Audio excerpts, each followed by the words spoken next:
इस कहानी में हमें दिखाया जाता है कि एक जहरीला वायरस फैलने की वजह से पूरी दुनिया के सभी इंसान ज़ॉम्बी में बदल चुके हैं। लेकिन ये कोई आम ज़ॉम्बी नहीं, बल्कि ये इतने तेज हैं कि दौड़ते हुए हवाई जहाज को भी पकड़ सकते हैं। कुछ तो इतने चालाक हैं कि इंसानों से भी हटकर सोच सकते हैं, और कुछ ज़ॉम्बी कई किलोमीटर दूर अपने टारगेट को सूंघने की ताकत से ढूंढ सकते हैं।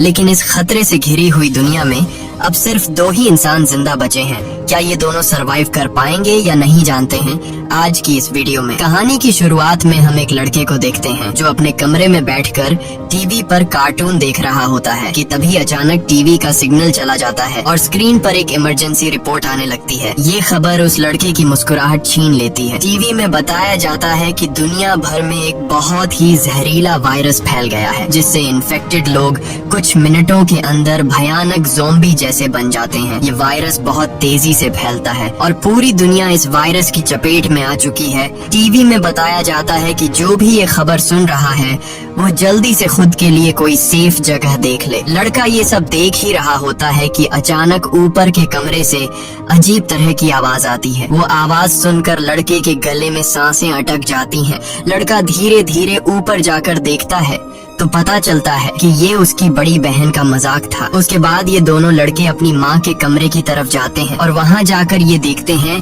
कि उनकी माँ बहुत परेशान है। वो अपने हस्बैंड को फोन करके इस सिचुएशन के बाद देने लगती हैं। इसलिए वो जल्दी से अपने दोनों बच्चों को लेकर घर से बाहर निकल आती है। जैसे ही वो कार में बैठने वाले होते हैं, अचानक एक ज़ॉम्बी उन बच्चों की माँ पर अटैक कर लेता है। डर के मारे एबिगेल जल्दी से कार के नीचे छुप जाती है और अपनी आंखों के सामने अपने छोटे भाई और माँ को ज़ॉम्बी के हाथों मरते हुए देखती है। वो ज़ॉम्बी उस छोटी बच्ची को देख नहीं पाता और वहाँ से चला जाता है। ये छोटी लड़की डर से कांप रही होती है कि तभी वो देखती है कि उसकी माँ भी एक ज़ॉम्बी बन चुकी है। लड़की की माँ अपनी बेटी को देखकर उसकी तरफ बढ़ने लगती है। इससे पहले कि वो अपनी बेटी को मार पाती, ठीक उसी समय पर एक अंकल फरिश्ते की तरह आकर एबिगेल की माँ को मार देता है और एबिगेल को बचा लेता है। थोड़ी देर बाद वो देखते हैं कि एबिगेल का छोटा भाई भी ज़ॉम्बी में कन्वर्ट हो रहा है। इसलिए वो आदमी लड़की को कान बंद करने के लिए कहता है और उसके ज़ॉम्बी बन चुके छोटे भाई को भी गोली मार देता है। अब इसके बाद 10 साल के बाद का सीन दिखाया जाता है और हम देखते हैं कि ज़ॉम्बी वायरस की वजह से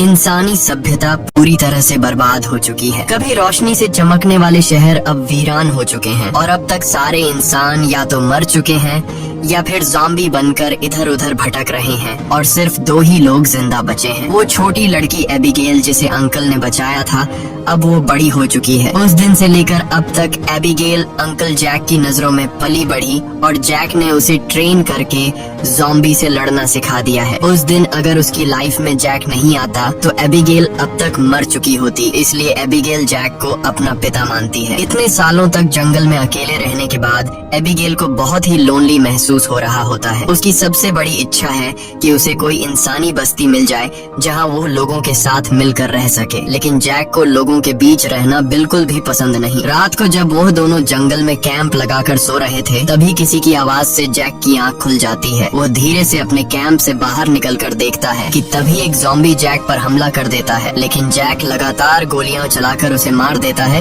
और एबिगेल भी वहां पर पहुंच जाती है। इन दोनों को पिछले 10 सालों से जंगल में ज़ॉम्बीज का शिकार करते हुए इतना एक्सपीरियंस तो हो गया था कि ज़ॉम्बी झुंड बनाकर एक साथ मिलकर रहते हैं। वह समझ जाते हैं कि आसपास और भी जरूर ज़ॉम्बीज होंगे, इसलिए वो जल्दी यहाँ से निकलने की तैयारी करने लगते हैं और घोड़े पर बैठकर निकल जाते हैं। तभी रास्ते में उनके घोड़े हिनहिनाने लगते हैं। जैक समझ जाता है कि खतरा नजदीक है। दोनों चारों तरफ देखते हैं तो दूर एक जीप ज़ॉम्बी से गिरी हुई दिखाई देती है, जहाँ एक नॉर्मल इंसान खुद को ज़ॉम्बी से बचा रहा था। अब वैसे भी दुनिया में इंसान बहुत ही कम बचे थे, इसलिए अब इन दोनों को हर हाल में उस आदमी को ज़ॉम्बी से बचाना था। जैक एबिगेल के निशाने का टेस्ट भी लेना चाहता था, इसीलिए वो एबिगेल से कहता है कि तुम इस आदमी को बचाओगी ताकि पता चले कि वह पूरी तरह से ट्रेन हो चुकी है या नहीं। जैक उसे कहता है कि सुकून से टारगेट को निशाने पर करो और फिर उसे शूट कर दो। लेकिन एबिगेल जल्दबाजी में गोली चला लेती है, जिससे वो गोली ज़ॉम्बी के साथ साथ उस सर्वाइवर को भी लग जाती है। यह देखकर जैक एबिगेल पर काफी गुस्सा करता है, जिसके बाद वो दोनों इंसान के पास जाते हैं। वो देखते हैं कि ये आदमी अब बच नहीं सकता, इसलिए जैक उसे खुद ही मार देता है, ताकि अगर उसे ज़ॉम्बी ने काटा हो तो वो दोबारा जिंदा न हो जाए और हमारे लिए खतरा न बने। उसके बाद वो दोनों उस मरे हुए आदमी की कार से जरूरत की सारी चीजें लेने लगते हैं। जैक मरे हुए आदमी के जूते ले लेता है और जैसे ही वह उन जूतों को पहनता है तभी वहाँ मरे हुए आदमी के और साथी भी आ जाते हैं और बहुत सारे हथियारबंद लोग उन्हें घेर लेते हैं। एक बंदा जब मरे हुए इंसान के जूतों को जैक के पैरों में देखता है तो उन्हें शक होने लगता है कि उन्होंने सामान लूटने के लिए उनके साथी को मारा है। जब ये लोग जैसे ही इन दोनों को मारने लगते हैं तभी एक प्रेग्नेंट लेडी कार से उतरती है और अपने साथियों से इन दोनों को छोड़ने के लिए कहती है। तभी काला घोड़ा फिर से इन्हें वार्निंग देता है और अगले ही पल दूर जंगल से तेज आवाजें आने लगती हैं। बहुत सारे ज़ॉम्बी तूफान की तरह चारों तरफ से उनकी ओर बढ़ने लगते हैं। वो लोग इतने तेज रफ्तार से आते हैं कि उन्हें भागने का मौका नहीं मिलता, इसलिए हथियार निकालकर वही मुकाबला करते हैं। यहाँ सबके पास हथियार तो थे मगर ज़ॉम्बी की तादाद काफी ज्यादा थी, इसलिए वो एक एक करके ग्रुप के बहुत से लोगों को काट लेते हैं। बचे हुए लोगों के पास छुपने की कोई जगह नहीं होती और जल्द ही यह बहुत ही कम लोग बच जाते हैं। एक मजबूत आदमी बदकिस्मती से ज़ॉम्बी के काटने का शिकार हो जाता है, इसलिए वह खुद को गोली मारना चाहता है, लेकिन उसके बंदूक में गोलियां खत्म हो जाती हैं। अब उन्हें पता चल चुका था कि वो उनसे लड़ नहीं पाएंगे, इसलिए एबिगेल प्रेग्नेंट लेडी को लेकर गाड़ी में बैठाती है। गाड़ी में प्रेग्नेंट लेडी का हस्बैंड भी बैठा होता है और जैक गाड़ी स्टार्ट करके जल्दी से वहाँ से निकल जाते हैं। पूरे ग्रुप में अब ये सिर्फ 4 लोग ही बचे थे, बाकी सब ही ज़ॉम्बीज के शिकार हो चुके थे। एक काले चेहरे वाला ज़ॉम्बी अपने साथियों को मरा हुआ देखकर बहुत ज्यादा गुस्सा हो जाता है। उधर ये चारों ज़ॉम्बीज से जान छुड़ाकर गाड़ी में सफर कर रहे होते हैं। रास्ते में जैक पीछे बैठी लेडी से पूछता है कि तुम हो कौन और यहाँ क्या कर रहे थे। पूछने पर पता चलता है कि यह बचे हुए लोग शिप टाउन नाम की जगह पर जाना चाहते थे, जहाँ पर सेफली इंसान रहते हैं। वहाँ जरूरत की तमाम फैसिलिटीज हैं और हम सब वहाँ जाकर एक नॉर्मल जिंदगी गुजारना चाहते थे। ये सुनकर एबिगेल बहुत खुश होती है, क्योंकि यही तो वह जगह है जहाँ वह हमेशा से जाना चाहती थी। जिस पर जैक ने कहा कि यहाँ पर कोई भी ऐसी कॉलोनी वगैरह नहीं है। मैं पिछले 10 सालों से यहाँ वहाँ भटक रहा हूँ, मुझे तो कोई ऐसी कॉलोनी नहीं दिखाई दी। तभी अचानक बीच रास्ते में उनकी गाड़ी खराब हो जाती है। इस दौरान प्रेग्नेंट लेडी का हस्बैंड बाहर निकलता है, जिसका नाम डेविड है। वह उनसे कहता है कि मैं एक मैकेनिक हूँ और मैं इसे ठीक कर सकता हूँ, लेकिन औजार न होने की वजह से गाड़ी ठीक नहीं हो पाती। इसीलिए यह लोग गाड़ी को यहीं पर छोड़कर पैदल सफर करने लगते हैं। कई किलोमीटर सफर करने के बाद वह लोग एक वीरान सोसाइटी में पहुंच जाते हैं। यहाँ ऊंची इमारतें अभी भी खड़ी हैं, लेकिन हर तरफ मौत की शांति छाई हुई है। ये लोग सबसे पहले इस जगह की अच्छी तरह से जांच भी करते हैं। जब उन्हें कोई खतरा महसूस नहीं होता तो यह लोग रात यहाँ गुजारने का फैसला करते हैं। रात को वह लोग आग जलाकर खाना पकाते हैं। एबिगेल शिप टाउन नाम के उस जगह पर जाने के लिए बहुत बेताब थी। वह उस प्रेग्नेंट औरत से उस जगह के बारे में बातचीत करने लगती है। प्रेग्नेंट औरत उससे बताती है कि हमारा पहले से उस शिप टाउन में रहने वाले लोगों के साथ रेडियो पर कांटेक्ट हो चुका है। वह एक बहुत ही खूबसूरत जगह है जहां हम आजादी से रह सकते हैं। ये बातें सुनकर एबिगेल की आंखों में चमक उठी। दूसरी तरफ जैक बाहर चारों ओर जाल बिछा देता है, ताकि अगर वह लोग सो भी जाए तो खतरा करीब होने पर फौरन पता चले। जैक अंदर आकर एक मैप निकालता है और सबको समझाता है कि वो मेगन और डेविड को कुछ दूर तक पहुंचाएगा और उसके बाद दोनों अलग अलग रास्ते पर चले जाएंगे। लेकिन एबिगेल जैक के इस फैसले से खुश नहीं थी। वह जैक के पास जाकर उससे बहस करती है कि डेविड अपनी प्रेग्नेंट वाइफ को उस जगह तक सेफली नहीं पहुंचा पाएगा, इसलिए हमें उनके साथ चलना चाहिए। जैक कहता है हमें समझदारी से काम लेना चाहिए। देखो, जहां लोग ज्यादा होते हैं वहां पर खतरा भी ज्यादा होता है। लेकिन एबिगेल जैक के इस फैसले से नाराज होकर चली जाती है। हालांकि दोनों को ये नहीं पता होता कि वह काले चेहरे वाला ज़ॉम्बी उनकी गाड़ी को सूंघते हैं, जिसमें काफी सारे ज़ॉम्बी मारे जाते हैं। जैक धमाके की आवाज सुनकर समझ जाता है कि ज़ॉम्बी का झुंड उस जगह तक पहुंच गया है जहां हम कल रात ठहरे थे और ज़ॉम्बी अभी तक उनका पीछा कर रहे हैं। लेकिन अच्छी बात ये थी कि ये लोग उस जगह को छोड़कर वहां से आगे निकल चुके थे। तभी रास्ते में एबिगेल को याद आता है कि थोड़ी दूर पर एक छोटा सा हवाई अड्डा है जहां पर मेरे फादर काम किया करते थे। शायद वहां कुछ हवाई जहाज बचे हों जिससे हम आसानी से शिप टाउन तक पहुंच सकते हैं। लेकिन जैक कहता है कि अगर हम एयरपोर्ट गए तो वह एक खुली जगह है और अगर वहां ज़ॉम्बीज ने घेर लिया तो वहां हमारे पास जान बचाने का कोई रास्ता नहीं होगा और मुश्किल है कि हमें वहाँ एरोप्लेन भी मिल जाए। लेकिन एबिगेल के बार बार कहने पर वह वहाँ जाने के लिए मान जाता है, जिसके बाद ये लोग एयरपोर्ट आ गए, लेकिन यहाँ पर कोई भी एरोप्लेन नहीं था। जैक कहता है, देखा, मैंने कहा था यहाँ पर कोई भी एरोप्लेन नहीं होगा। लेकिन जब वह लोग वहाँ पर एक छोटे से गराज में पहुँचते हैं तो गराज का दरवाजा खोलते ही लकीली वहाँ उन्हें एक छोटा एरोप्लेन मिल जाता है। ये देखकर ये लोग बहुत खुश हो जाते हैं क्योंकि अब उनका शिप टाउन तक पहुँचने का रास्ता आसान हो गया। लेकिन ये हवाई जहाज बहुत दिनों से इस्तेमाल नहीं हुआ था, इसलिए मैकेनिक डेविड कहता है कि उसे ठीक करने की जरूरत है। ज्यादा नहीं, मैं उसे 10 से 15 मिनट के अंदर ठीक कर दूंगा। जब तक डेविड एरोप्लेन को ठीक करता तब तक जैक और एबिगेल एयरपोर्ट में कुछ काम की चीजें ढूंढने लग जाते हैं। तभी डेविड दूरबीन से देखता है कि दूर से बहुत सारे ज़ॉम्बीज आ रहे हैं जो बहुत जल्द एरोप्लेन तक पहुंच जाएंगे। वह लोग दौड़ कर आते हैं और उन दोनों को वार्न करते हैं कि हमें जल्दी से एरोप्लेन को स्टार्ट करना होगा, नहीं तो ज़ॉम्बी यहाँ पहुँचकर हमें मार देंगे। एबिगेल जल्दी से पायलट की सीट पर बैठ जाती है, वहाँ पर मौजूद बुक्स को रीड करती है। उसके फादर पायलट थे, इसलिए उसने अपने फादर से एयरप्लेन को कंट्रोल करने की थोड़ी बहुत जानकारी सीखी थी। और जैक ज़ॉम्बीज को शूट करके उन्हें रोकने की कोशिश करता है। एबिगेल जैसे तैसे करके एरोप्लेन को स्टार्ट कर लेती है, लेकिन तब तक बहुत देर हो चुकी थी। वहाँ बहुत सारे ज़ॉम्बी रनवे तक पहुँच जाते हैं। उनकी रफ्तार काफी तेज थी और उनमें से एक ज़ॉम्बी एरोप्लेन के दरवाजे तक पहुँच भी जाता है, लेकिन जैक उसे गोली मारकर एरोप्लेन को उसे छुड़ा लेता है और एबिगेल जहाज के कंट्रोल को समझ जाती है। इस तरह से ये लोग जहाज को टेक ऑफ कर लेते हैं। हवाई जहाज में बैठे सभी लोग बहुत खुश हैं क्योंकि वो जल्द ही सीधे शिप टाउन पहुंच जाएंगे। लेकिन ये खुशी थोड़ी ही देर की मेहमान थी। जैसे ही ये लोग थोड़ा सा आगे गए तो अचानक जहाज के इंजन में से धुआं निकलने लगा, क्योंकि ये जहाज पिछले 10 सालों से हवा में सफर नहीं कर पाया था, इसीलिए इसका इंजन ब्लास्ट हो जाता है और प्लेन नीचे की तरफ जाने लगा। जैक समझदारी से काम लेते हुए एरोप्लेन का एक पेड़ में क्रैश लैंड करता है, जिससे उन्हें थोड़े बहुत चोट तो आ जाते हैं पर इनकी जान बच जाती है। प्लेन तो अब इस्तेमाल लायक नहीं बचा था, इसलिए अब उन्हें दोबारा फिर से पैदल सफर करना पड़ेगा। काफी दूर तक पैदल चलने के बाद वो लोग एक सुनसान रेलवे स्टेशन तक पहुंच जाते हैं। रात हो चुकी थी। ये लोग आसपास खतरा चेक करते हैं। जब उन्हें कोई भी ज़ॉम्बी नहीं नजर आता तो ये लोग यहीं पर रात गुजारने का फैसला कर लेते हैं। वो लोग मैप पर अपना लोकेशन देखते हैं, जिससे उन्हें पता चलता है कि अब ये लोग शिप टाउन से सिर्फ 2 दिन की दूरी पर हैं। यहाँ वो प्रेग्नेंट लेडी जैक के पास आती है और जैक का शुक्रिया अदा करती है। वो जैक से कहती है कि अगर तुम ना होते तो हम कभी भी यहाँ तक नहीं पहुँच पाते। ये सुनते हुए जैक को भी मैगन से हमदर्दी होने लगी। वो उसे अपनी स्टोरी सुनाता है कि आज से 10 साल पहले जब ये ज़ॉम्बी वायरस शुरू हुआ था तो उसे सबसे पहले अपनी पत्नी को जान से मारना पड़ा, क्योंकि वो उसे काटने आ रही थी।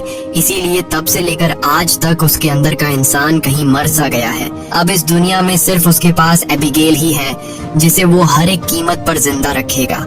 और जैक मेगन से ये भी कहता है कि अब उसका इरादा बदल चुका है। मैं अब सबसे पहले तुम्हें शिप टाउन तक पहुंचाऊंगा, जिसे सुनकर मेगन बहुत खुशी महसूस होती है और वो जमीन पर गिर जाता है। साइंटिस्ट कहता है कि इस डिवाइस को मैंने सालों की मेहनत के बाद बनाया है, जिससे मैं दुनिया के किसी भी कोने में जा सकता हूँ और इस डिवाइस की मदद से ज़ॉम्बी मेरा कुछ भी नहीं बिगाड़ सकते। साइंटिस्ट ने एक ऐसा डिवाइस बना लिया था जिससे वो ज़ॉम्बीज को कंट्रोल कर सकना चाहोगे। उसके बाद हम साइंटिस्ट की वाइफ को देखते हैं, जो कि एक ज़ॉम्बी थी और साइंटिस्ट ने उसे पिंजरे में बंद कर रखा था और वो इंसानों को पकड़कर उसे खिलाता था। ये डिवाइस भी साइंटिस्ट ने अपनी बीवी पर एक्सपेरिमेंट करके बनाई थी। साइंटिस्ट जब पिंजरे का दरवाजा खोलता है तो उसकी वाइफ सबसे पहले उसी पर अटैक करने लगती है, लेकिन साइंटिस्ट उसे कंट्रोल करके उन चारों की तरफ भेज देता है। वो जैक पर हमला कर देती है, लेकिन वो उसे लात मारकर पीछे धकेल देता है। लेकिन तभी डेविड वायरस की ताकत से रस्सी तोड़ देता है और अपने बाकी साथियों को भी छुड़ा देता है। घर का मालिक खतरा भांपकर तुरंत भाग जाता है। उसके बाद वो चारों भी अपना सामान लेकर जल्दी से बाहर निकल आते हैं। लकीली बाहर उन्हें साइंटिस्ट की गाड़ी मिलती है और ये चारों उसी में बैठकर जंगल की तरफ निकल जाते हैं। लेकिन साइंटिस्ट हार नहीं मानने वाला था। वो अपने डिवाइस के जरिए ज़ॉम्बी के झुंड को कंट्रोल करके उनका पीछा करवाता है। जैक गाड़ी की स्पीड को बढ़ाकर ज़ॉम्बीज को काफी पीछे छोड़ देता है, लेकिन आगे का रास्ता बंद था। अब उनके पास पैदल जाने के अलावा और कोई चारा नहीं है। थोड़ा सा आगे पैदल चलने के बाद ज़ॉम्बी दोबारा उन तक पहुंच जाते हैं। डेविड जान जाता है कि उसके पास ज्यादा वक्त नहीं है, वो कुछ ही देर बाद ज़ॉम्बी बन जाएगा। इसलिए वो उन लोगों से आगे बढ़ने को कहता है और खुद पीछे रहकर ज़ॉम्बी को रोकने का फैसला करता है। लेकिन उसकी वाइफ उसे जाने नहीं देना चाहती थी, जिस पर डेविड कहता है कि तुम्हें हमारे बच्चे के लिए जिंदा रहना होगा और ये सब मैं अपने आने वाले बच्चे के लिए कर रहा हूँ। उसके बाद डेविड ज़ॉम्बी से लड़ पड़ा और बड़ी बहादुरी से उनका सामना करने लगा। काफी देर तक वो ज़ॉम्बी उसको रोक लेता है और उसके साथ ही ज़ॉम्बी से काफी दूर चले जाते हैं। लेकिन तभी एक ज़ॉम्बी आकर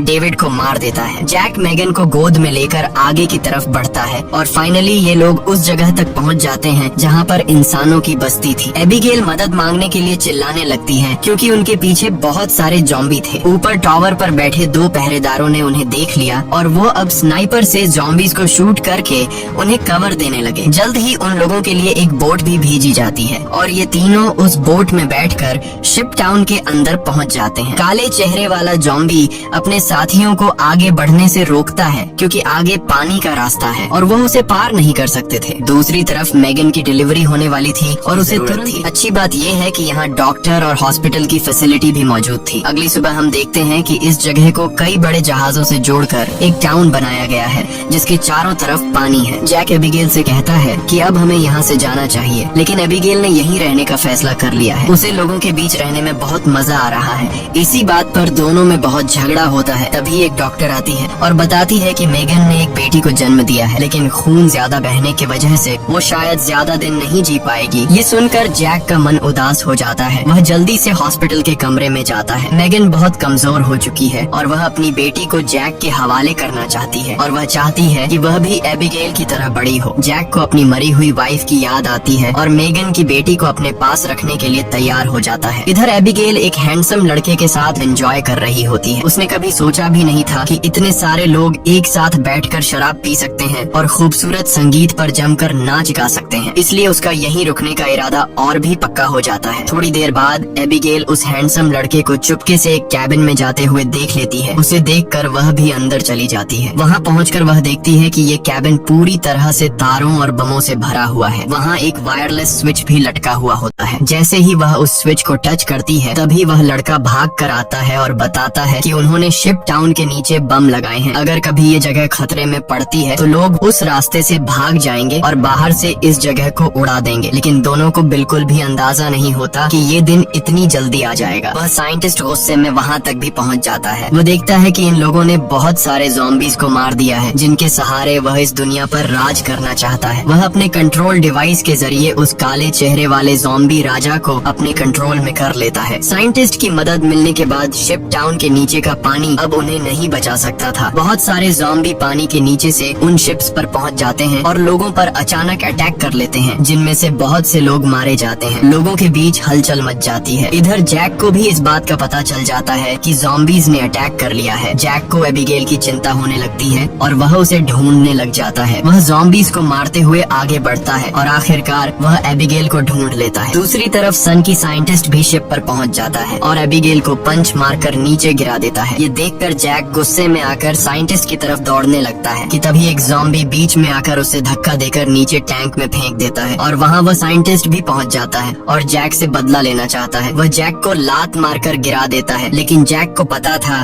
कि साइंटिस्ट से लड़ना फुदूल है। इसीलिए वह साइंटिस्ट पर हमला करके उसके हाथ में लगे डिवाइस को दीवार से मारकर तोड़ देता है। अब साइंटिस्ट के पास ज़ॉम्बीज को कंट्रोल करने की पावर नहीं रही, जिसके बाद बूढ़ा साइंटिस्ट जल्द ही ज़ॉम्बी का शिकार बन जाता है। अच्छी बात ये थी कि इस कैंप में पहले से ही भागने का रास्ता बना हुआ था। बहुत सारे बचे हुए लोग सुरंग के रास्ते नदी के दूसरे किनारे पर पहुंच जाते हैं। जब वह बम चालू करने वाले होते हैं तो वह हैंडसम लड़का बटन नहीं दबाता क्योंकि एबिगेल अभी भी शिप पर है। अब जैक और एबिगेल बाहर की तरफ भागने लगते हैं, लेकिन पीछे से ज़ॉम्बी राजा एबिगेल को पकड़ लेता है। तभी जैक तेजी से उस ज़ॉम्बी को लकड़ी से सर पर मार देता है, जिससे वह पीछे गिर जाता है। अचानक एबिगेल की नजर गलती से उस ज़ॉम्बी राजा के हाथ में बंधे ब्रेसलेट पर पड़ती है। ये वही ब्रेसलेट था जो उसने बचपन में अपने हाथों से अपने पिता के लिए बनाया था। वह समझ जाती है कि ये ज़ॉम्बी उसके पिता हैं, लेकिन अब वह इंसान नहीं बल्कि ज़ॉम्बी बन चुका था। यहाँ पर जैक उसे हाथ से पकड़कर जबरदस्ती खींचकर भागने भागने को कहता है। वह हैंडसम लड़का दोनों को भागते हुए देखकर तुरंत वायरलेस रिमोट का बटन दबा देता है और पूरा शिप टाउन राख में बदल जाता है। हालांकि इन सब की लड़ाई भी खत्म नहीं हुई थी। कैंप का सरदार अपनी गर्दन पकड़कर आता है क्योंकि लड़ाई में उसे ज़ॉम्बी ने काट लिया था। वायरस के फैलने से पहले ही काले चेहरे वाले ज़ॉम्बी ने उस पर हमला कर दिया। हैरानी की बात ये थी कि ज़ॉम्बी राजा भी धमाके में बच गया था। जैक तुरंत दौड़कर उस ज़ॉम्बी राजा से लड़ने लग जाता है, लेकिन जैक ज़ॉम्बी राजा के सामने कमजोर पड़ रहा था। इसीलिए एबिगेल जमीन से बंदूक उठाती है और ये जानते हुए भी कि सामने खड़ा ज़ॉम्बी राजा उसका पिता है, लेकिन वह उसे पालने पोसने वाले जैक को मार रहा था। इसलिए एबिगेल बिना सोचे समझे उस काले चेहरे वाले ज़ॉम्बी राजा को गोली मार देती है, क्योंकि अगर वह उसे गोली नहीं मारती तो वो ज़ॉम्बी राजा वहाँ पर मौजूद सब लोगों को मार देता। उसके बाद जैक और एबिगेल गले लगते हैं और अब जैक, एबिगेल और बचे हुए लोग दूर समुद्र में एक सुनसान द्वीप की तरफ देखते हैं और वहीं एक नई इंसानी बस्ती बसाने का फैसला करते हैं। इसी के साथ ये कहानी खत्म हो जाती है। अगर वीडियो आपको अच्छी लगी हो तो हमारे चैनल को सब्सक्राइब और वीडियो को लाइक जरूर कीजिएगा।